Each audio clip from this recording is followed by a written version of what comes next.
तो आज से मैं आपको मॉडर्न हिस्ट्री स्टार्ट करने वाला हूँ। मॉडर्न हिस्ट्री में Indian national movement.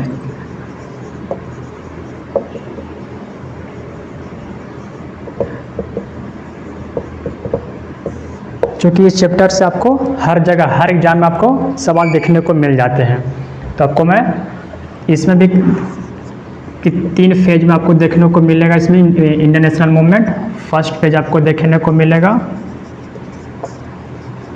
1885 to 1905, second phase 1906 to 1916 और थर्ड फेज 1970 टू 1947। इस कौन फेज बोलेंगे? Gandhian phase, right. और इस फेज में क्या होगा? मोस्ट इम्पॉर्टेंट जो इंसिडेंट, जो घटना आपको ध्यान में रखना है बहुत जगह, बंगाल का partition, Bengal partition, revolutionary activism,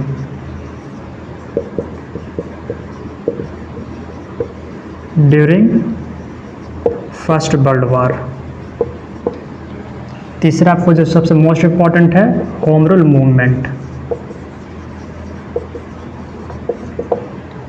और ये फर्स्ट पेज आपका हो जाएगा, आपको ये इसको मॉडरेट फेज बोलते हैं।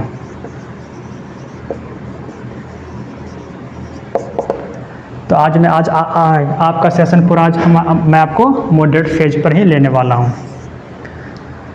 तो उम्मीद करता हूँ कि आपने पहले बहुत सब चीज़ पढ़ी होगी, कई किताबों से पढ़ा होगा आपने।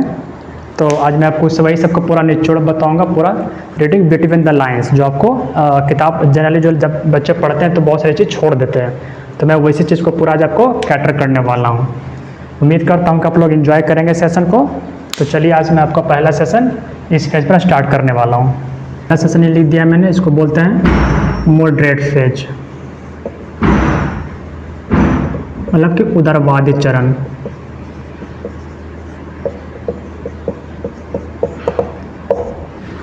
तो आपको पता है कि 1885 में इंडियन नेशनल कांग्रेस की स्थापना हुई थी, right.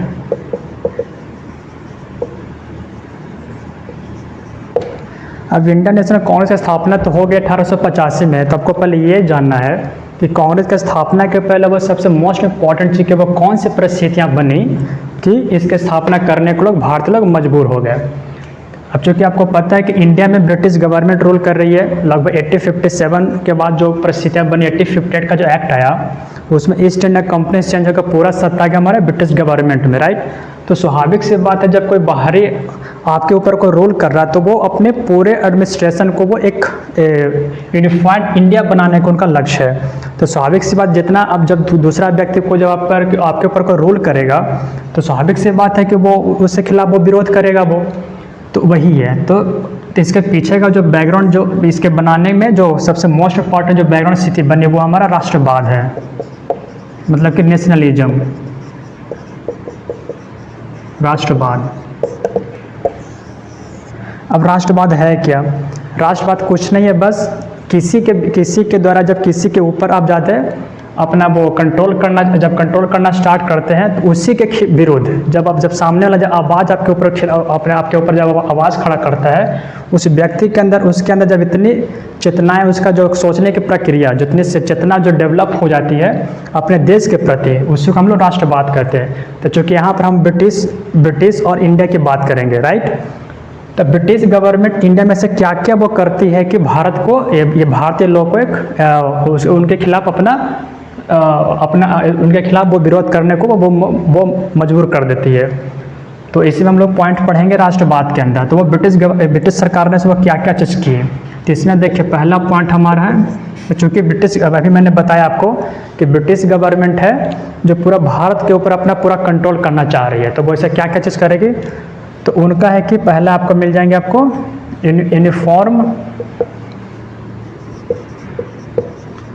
Uniform system of law and government. अब देखिए uniform system of law of government, तो स्वाभाविक सी बात है कि अब जब ब्रिटिश अपना भारत के ऊपर पूरा कंट्रोल करना चाह रही है uniform system of law government के द्वारा, तो वो कौन कौन सी प्रक्रिया करेगी वो? तो पहला आपको पॉलिटिकल यानी राजनीतिक और एडमिनिस्ट्रेटिव यानी प्रशासन। राजनीतिक और प्रशासनिक व्यवस्था के द्वारा वो जो ब्रिटिश गवर्नमेंट है वो पूरे भारत के ऊपर एक uniform system law and government लेके आ रही है, उसके थ्रू वो आपको पूरा वो भारत के ऊपर कंट्रोल करना चाहेगी। तो आप थोड़ा कॉमन सेंस लगाइए कि जब ब्रिटिश आपके ऊपर पूरा एकीकृत बना देगा, पूरा अपने छत्र छाया के ऊपर खड़ा कर देगा, तो स्वाभाविक सी बात है कि भारत लोग भारत लोग उसको पसंद वो नहीं करेंगे। अब इसके कारण क्या कि उनके अंदर वो चेतना डेवलप हो कि बाहर कोई आया हुआ सरकार को कोई व्यक्ति हमारे ऊपर इतना कंट्रोल कर रहा है। तो पहला चीज़ हो गया। दूसरा देखेंगे कि जो ब्रिटिश गवर्नमेंट ने क्या क्या अपना रिफॉर्म लाए, British government reforms.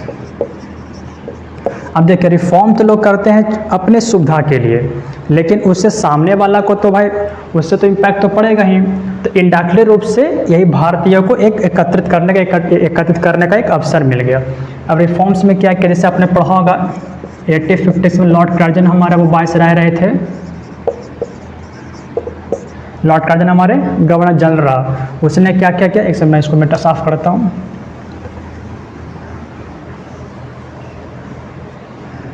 Second point है रिफॉर्म्स। ट्रांसपोर्टेशन में क्या क्या किया, रेलवे का development, postal system,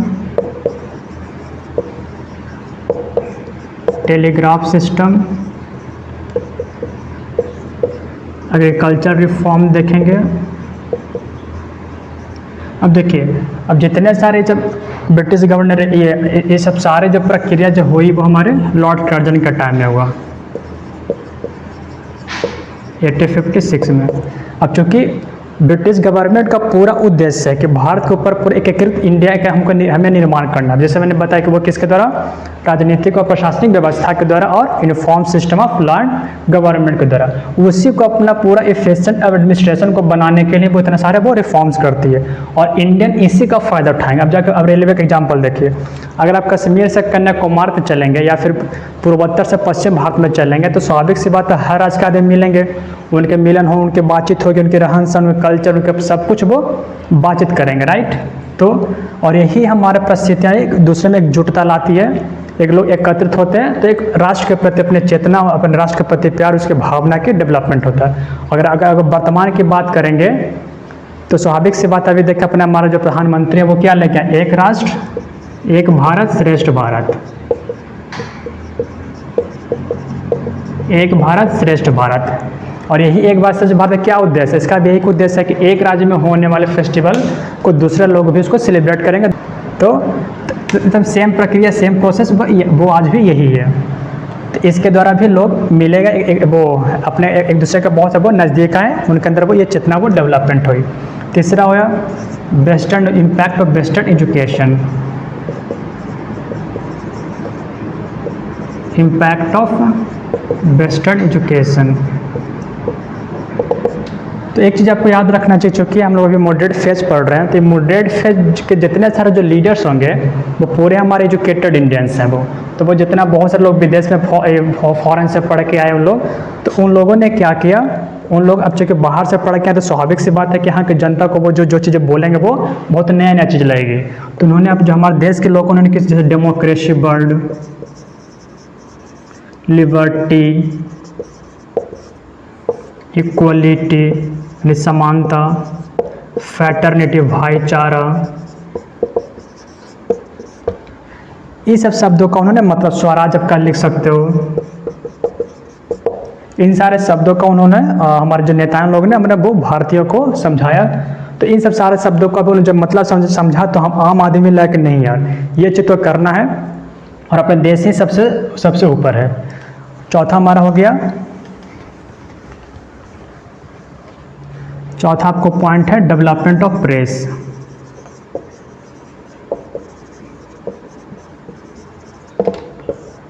development of press, the most important things जो सबसे जो राष्ट्रवाद के डेवलपमेंट करने में सबसे मोस्ट इम्पॉर्टेंट रोल प्ले किया।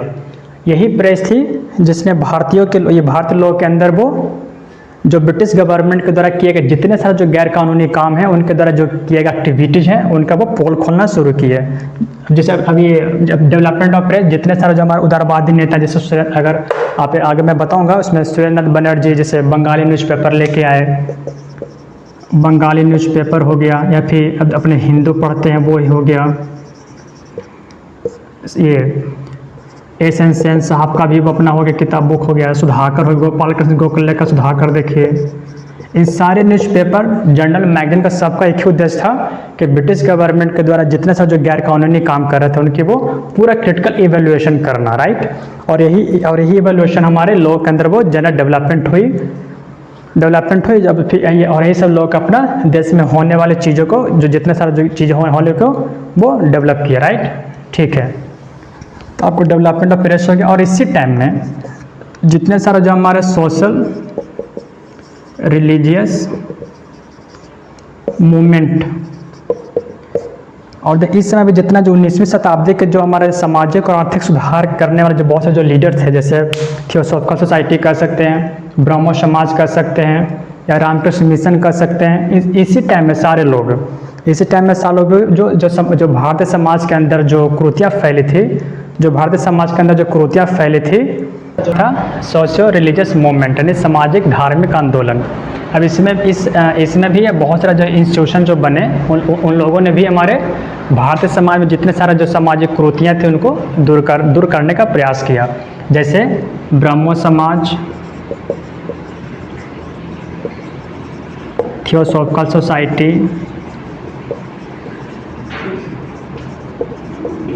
आर्य समाज,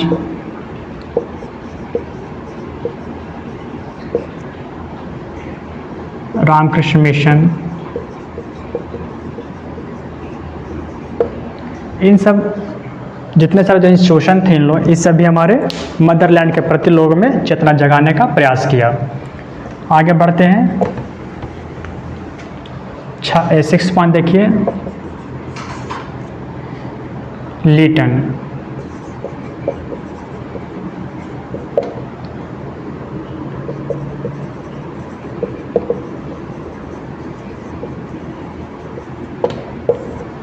अब 8085 की हम लोग बात कर रहे थे। 8085 के पहले हमारे लीटन भी गवर्नर जनरल रह चुके हैं।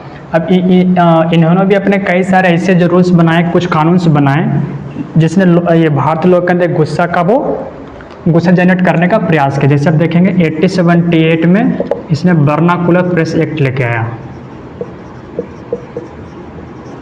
वर्नाकुलर प्रेस एक्ट क्या कहता है कि भाई अब भारत में होके भारतीय भाषाओं में अपना जर्नल, मैगजीन या न्यूज़पेपर आप पब्लिश नहीं कर सकते। तो थोड़ा सोचिए कि आप अपने देश में हैं और अपने ही न्यूज़पेपर, मैगजीन, जर्नल आप पब्लिश नहीं कर सकते। तो आप सोचा अगर नहीं कर पाएंगे तो फिर ये आम आदमी तक कैसे पहुंचेगा। तो स्वाभाविक सी बात है। तो इसके खिलाफ भी वो आंदोलन स्टार्ट हुआ, इसके खिलाफ भी भारत के अंदर वो विरोध जनरेट हुआ। 7 पॉइंट देखेंगे, लॉर्ड रिपन का। अब लॉर्ड रिपन आएंगे।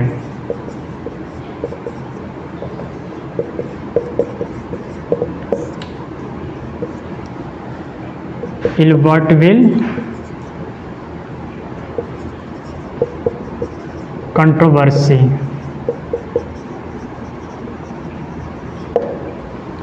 अब इल्बर्टविल कंट्रोवर्सी क्या था? इसके थ्रू इल्बर्टविल द्वारा क्या किया गया था कि क्रिमिनल केसों में इंडियन जज और वो यूरोपियन जजों के पोजीशन सेम करने का प्रयास किया गया था, राइट। कि अगर कोई भी भारतीय, अगर कोई भी यूरोपियन अगर कुछ क्रिमिनल केस इंडिया में करते हैं तो उस मामला को भी इंडियन जज भी सुन सकते हैं। तो स्वाभाविक सी बात है कि भाई यूरोपियन जज को तो पसंद आएगा नहीं, क्योंकि ऑलरेडी वो यूरोपियन लोग भारतीय लोग को वो नीचे समझ रखे हैं। और जब जो व्यक्ति दूसरे को जो नीचा समझता है तो स्वाभाविक सी बात है कि वो अपने आप को सेम स्तर पर वो बैठने नहीं देगा। तो स्वाभाविक सी बात है इसका भी वो विरोध हुआ। तो फाइनली ये मॉडिफाइड फॉर्म में ही लागू हुआ, मॉडिफाइड फॉर्म में वो लागू हुआ, राइट। और लास्ट पॉइंट है रेशियल डिस्क्रिमिनेशन। रेशल डिस्क्रिमिनेशन जो आपने पढ़ा होगा 1857 के टाइम में ही हमारे जितने सारे जो हमारे भारतीय जो सेना लोग थे, जो भारतीय हमारे सिपाही थे, वो यूरोपियन सिपाही के मुकाबले दोनों में वो खूब वो रेशल डिस्क्रिमिनेशन हो रहे थे कि वो सामान भत्ता नहीं देना, समुद्र पार करके वो अपने दूसरे देशों में भी ये लड़ाई करने जाना, वो उनको हे की दृष्टि से देखना, वो नीचे देखना। तो इन सारे परिस्थितियाँ ये भारतीय लोगों के अंदर वो राष्ट्रवाद, वो राष्ट्र के प्रति अपने चेतना, राष्ट्र के प्रति अपने प्यार भावना वो जनरेट करने का वो प्रयास करती है। और यही सब परिस्थितियां हैं जो भारतीय लोग को वो मजबूर करती है कि एक संगठन के तौर पर वो उभरने के लिए। तो ये आपका बैकग्राउंड था। अब हम चलेंगे आगे। अब हम कांग्रेस की स्थापना पढ़ेंगे और उनके बाद आने वाले उनके डेवलपमेंट पढ़ेंगे। और यही सब परिस्थितियाँ जब बनी तो 1885 में ही एक ब्रिटिश, आपने पढ़ा होगा, British civil servant, British civil servant A O Hume Congress के वो स्थापना करते हैं आईएनसी का। हालांकि इससे पहले भी इससे पहले भी 3 जो हमारे प्रोविंसेस है, बंगाल, बॉम्बे और मद्रास, कि तीनों प्रेसिडेंसी में लोकल स्तर पर तो रीजनल पार्टियां, रीजनल संगठन तो बन नहीं थे, लेकिन उनके जितने सारे जो डिमांड थे वो लोकल स्तर पर तक ही सीमित थे। तो स्वाभाविक सी बात है, एक राष्ट्रीय स्तर पर एक ऐसे संगठन की जो राष्ट्रीय स्तर पर एक संगठन की जो जरूरत थी ही, जो पूरे देश को, एक इंडिया को वो रिप्रेजेंट करे, उनको प्रतिनिधित्व करे, राइट। अब जैसे 1885 से पहले आपको कुछ ऑर्गेनाइजेशन का नाम बता देता हूँ जो कौन कौन सी होती है। जैसे बॉम्बे में आपने पढ़ा होगा, मद्रास में आपने पढ़ा होगा मद्रास महाजन सभा, मद्रास महाजन सभा, मद्रास नेटिव एसोसिएशन आपने पढ़ा होगा,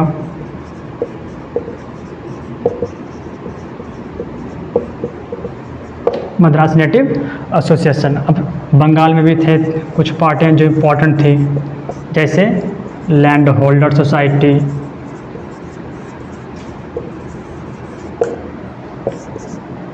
'66 से 1876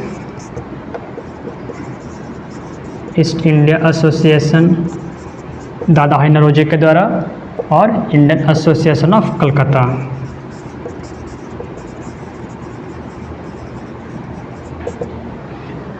तो ये राष्ट्रीय स्तर पर कांग्रेस के स्थापना से पहले ये सब जो तीनों प्रोविंसेस थे, वहाँ भी लोकल स्तर पर तो हमारे जो लोकल लीडर्स थे वो एक संगठन तौर पर वो काम तो कर रहे थे, अपने जो डिमांड थे वो ब्रिटिश गवर्नमेंट के सामने वो रख रहे थे। लेकिन एक राष्ट्रीय स्तर पर एक जो इंटीग्रेटेड इंडिया को रिप्रेजेंट करे, उनके लिए 1885 में कांग्रेस बनती है। तो पूरा अब इसके बाद मैं इसी के बात करूँगा, इन सब चीज़ों का वो लास्ट में बताऊँगा। वैसे में कुछ करना नहीं होता, नाम, फॉर्मेशन ईयर और उसका कुछ मेंबर्स आपको नाम रटने हैं। तो मैं कांग्रेस की बात करूंगा। तो 1885 में इंडियन नेशनल कांग्रेस की स्थापना हो चुकी है। किसने किया? वो जनरली ए हुम को लोग मानते हैं। ए हुम के अलावा जिसको वास्तुविद जिसके बोलते हैं, वास्तुविद अर्थात आर्किटेक्ट, 2 लोग हैं, इसके नाम आपको याद रखने हैं, एस एन बनर्जी साहब और आनंद मोहन बोस।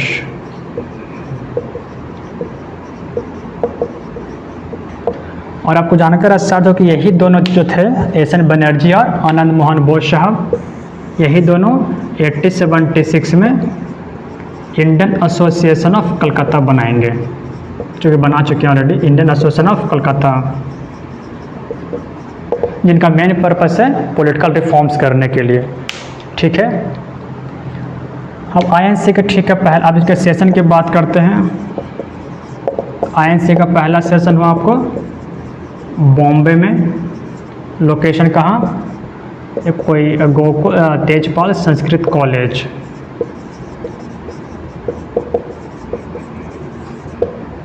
कितने मेंबर्स आए? 72 डेलीगेट्स, 72 मेंबर्स। ठीक है, तो ये आपके कांग्रेस के बारे में बेसिक जानकारी है।